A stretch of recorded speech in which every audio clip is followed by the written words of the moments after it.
Hey guys, this is Comic Uno, and today I'm doing a review for Batman and Robin Eternal, issue 26, which is actually the last issue for this weekly series. Before I start talking about this issue, just want to give you guys a couple updates. Of course, I have Comic Uno, episode 140, and that show where I review all the comics I read this week in one show, and here are the exclusive comics. We have Red Agent, issue 3, Tales of Terror, volume 2, issue 6, Moon Girl and Devil Dinosaur, issue 5, Postal, issue 11, Power Lines, issue 1, and Suiciders, Kings of Hell, LA, issue 1. So if you want to check out all those reviews, go to Comic Uno, episode 140, which is annotated. Now let's start talking about the last issue of Batman and Robin Eternal, which is actually double size. So this is, again, a weekly series that's been going on, which I thought was, pretty solid, I would say. It wasn't like my favorite weekly series, but I thought the artwork was very consistent and the story was very consistent for a weekly series. So let's start talking about this last chapter. So really enjoy the cover here. We got pretty much the whole Bat family on here, and I love having stories with the Bat family, so I was excited to see kind of this last chapter.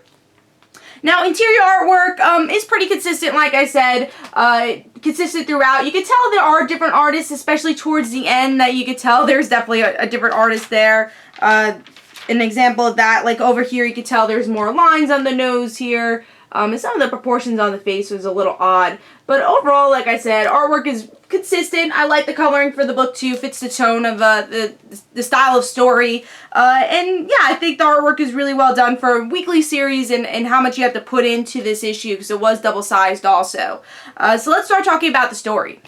So with this issue, we get to see Harper Rowe's kind of origin story. Even though we already knew it, we've heard of it through dialogue, but we never really saw it. And here we actually have like 2 pages with her and her mom and seeing how close they were and seeing what type of character her mom was. Then you open on to the actual final battle between Harper Rowe, Cassandra, Dick Grayson, and Mother. And then it's that question, is Harper Rowe going to betray Cassandra because of revenge? And she does it because of everything she learns, because of everything she's learned from her mother. And says, my mother never taught me to be this person, and I know this wasn't Cassandra's fault. So the big battle is that the mother, she almost gets away, but we have Cassandra's father who kills himself and her to kind of save the day and redeem himself. So by the end, new status quo is, of course, Batman's back. They do the 1-month jump. Harper Rowe wants to go to college. She wants to better herself. Doesn't mean she's going to quit being Bluebird, but she's just trying to figure out her life. Cassandra has a new identity named the Orphan. I thought that was actually pretty cool. Very excited to see Cassandra in Detective Comics in a few months with DC Rebirth. And then we see, you know, what it meant to be a Robin, and that was very important. It's not that Robin's the exact image of Batman, it's Batman wanting Robin to be better than who he was, and that really is the whole thing about parents too, is always wanting your children to be better than who you were, and that's the same thing for Harper Rowe and the same thing for Batman and his Robins, which I thought was very interesting.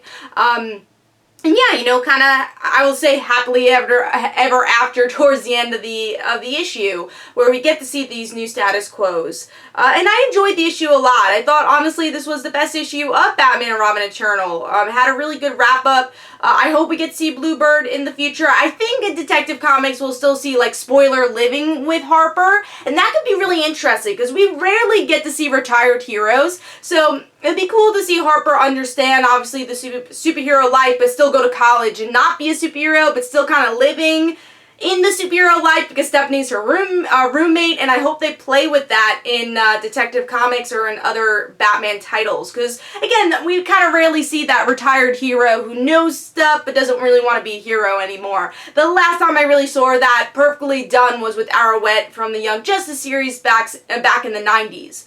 But yeah, overall, really enjoyed it, and what I loved the most about this was that opening 2 pages. It made me want to learn even more about Harper Rowe's mother and that part of her life. It made me like Harper Rowe more as a character, and I thought that was very important for me to really enjoyed that last battle, and I thought that was a perfect addition to the book. And like I said, very solid issue, and I actually picked this as my pick of the week. Totally recommend you get it, and you know, pick up Batman and Robin Eternal if you enjoyed this type of story. So I thought it had a really good ending.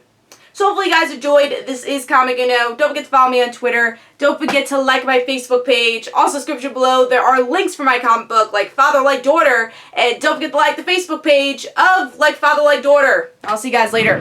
Bye.